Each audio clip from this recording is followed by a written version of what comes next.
I am on my way to my headache therapy appointment, and I am absolutely positive that this is going to be the absolute solution to all of my problems. It's going to be a miracle cure. It's going to fix everything. This is going to be it. Headaches, migraines, you're out of here.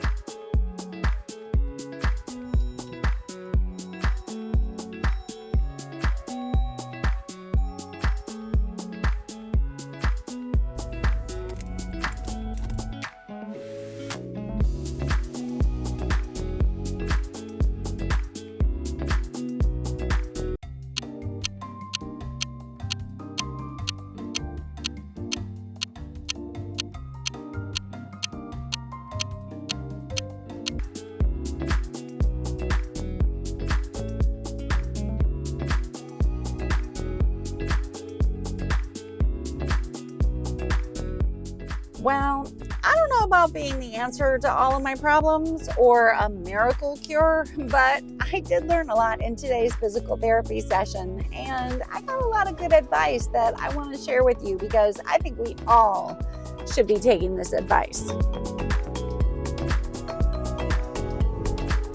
The current working theory is that my years of chronic headaches and migraines are caused by years of repetitive stress injury on my neck, caused by bad posture. I know, right? Seriously, I almost didn't make this video because I didn't want to be the one who had to go out there on the internet and say that I get bad headaches because I slouch. Yeah, that's embarrassing. But you know me. I like to be authentic, I like to be real, I like to be truthful. So here it is, guys. This is what they're telling me, and I'm going to share it with you because I don't want you to end up where I'm at. So here's the root of the problem. The typical adult head weighs 10 to 12 pounds, but when you're bending it forward at a 45-degree angle, like you do when you are looking at your phone or reading a book or looking down at something at the table while you're cooking or sewing, it increases the amount of force on the neck to nearly 50 pounds of pressure. With repetition day after day, that force can strain or injure the base of the neck where all of that pressure is being applied to the vertebrae. So basically, because we're on our phones all day or using computer, anything we do where we're bending our heads forward, looking down, we're all injuring ourselves. Who knew? Even something that seems relaxing, like slouching down on the couch to watch TV, can put a lot of pressure on the base of your neck because your head is then out of alignment from your ears being right over top of your shoulders. And so what we think is relaxing is actually an increased amount of time spent out of alignment, which is increasing that time spent with injury to the neck. When I look back at the last several years, I can see all of the pieces of the puzzle that have just come together into this perfect storm puzzle that have put me where I am today, where I wake up with a headache, I have it all day, and I go to bed with a headache. And frequently it spirals and turns into a migraine.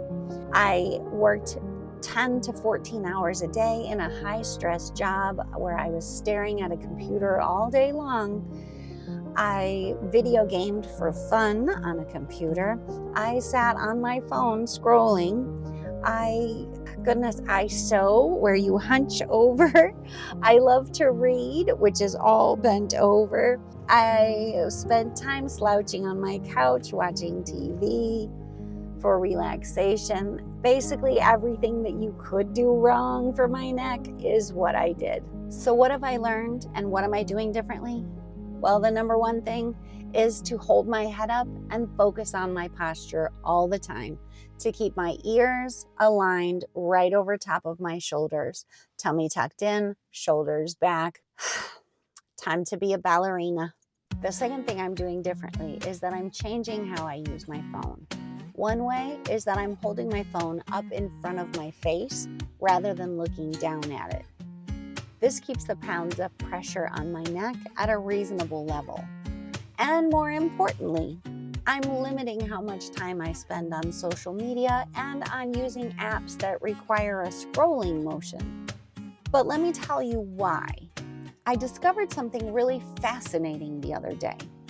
Did you know that the eye movements we use when we're scrolling up and down on our phone are the eye movements that increase the amount of cortisol in our brains? Biologically, as a hunter-gatherer type person, in nature, you look for predators in the trees above you and down on the ground. And so you scan up and down to make sure that you're safe. So that eye movement is a stressor. It's an indication that you are not safe. So as we're using our phones and we're scrolling up and down, we're increasing our stress level by increasing our cortisol, by telling our brains, hey, I'm not safe. We think we're doing something relaxing, but we're not. The third thing I'm doing differently is to hold my head up when I'm walking. This change has two physical benefits for me. The first is that as I keep my head up and focus on what's ahead of me instead of looking down at my feet or at Chewy, it takes the pressure off of my neck. And the second is that holding my head up changes my eye movement. Rather than using those same eye movements that increase cortisol, the up and down movements that we use when scrolling on our phone, looking ahead changes my eye movements to a scanning of the horizon and more of a left and right movement. This left and right movement actually decreases the amount of cortisol in the body.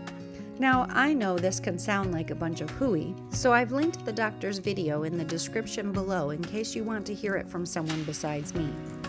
Basically, we are wired to scan up and down looking for dangers and predators on the ground and in the trees above us, which increases our cortisol levels. Makes sense, right? But when we're scanning the horizon, we can see that the way ahead is clear and safe, so our cortisol levels decrease. From my own experience, I can tell you that I miss out on so much when I keep my head down and I just trudge along. When I'm looking ahead, I can see what's ahead of me. I can see the obstacles and dangers coming at me, but I can also see the amazing things like the wildflowers growing beside the path, the sunrise coming up over the lake, and the change of the seasons creeping in. My friend, if we're always walking with our heads down, looking at where we're at, counting our steps, and focusing on today's problems, then we never see the beauty of what's coming up ahead. We can miss those once-in-a-lifetime moments of incredible beauty, and we might never see the long shadow that we cast into future generations and onto those around us. Instead of dwelling on our troubles and our discomfort, we need to lift up our heads and focus on being joyful and fully present in each and every moment. Instead of hanging on to the baggage that's weighing us down, let's just drop it and focus on moving forward with our heads held high and celebrating being alive. Over and over, as I've been walking with Chewy this week, focusing on keeping my chin up and my eyes on the horizon, I keep hearing two verses repeating over and over with every step I take. One is Psalm 3:3, which says, "But you, O Lord, are a shield about me, my glory and the lifter of my head." And the other is from Psalm 24:7. "Lift up your heads, you gates. Be lifted up, you ancient doors, that the King of glory may come in." Basically, the message from my Heavenly Father is the same. My child, I love you. Be encouraged. Lift up your head and invite me into this moment with you. I will fill you with my joy and my presence, and I will hold you up and keep you safe. So as I'm working to hold my head up high and heal my neck and get rid of these awful headaches and migraines, I'm also working to hold my head up and keep inviting God into each and every moment of my day so that He fills me up and lifts me up. I pray that you will do the same. I hope you found today's video informative and encouraging, and I hope maybe you'll put that phone down once in a while, or at least hold it up in front of your face so that you can keep that pressure off your neck. Remember to scan the horizon and look for the beauty in life. Enjoy the fullness of this exact moment. Try not to miss out. Make sure to subscribe before you go. Bop that like button if you had a good time today, and I'll see you next time. Bye. All right, is the stupid thing working? Is it on? Do I have any sound? What the heck? My friend, if we're always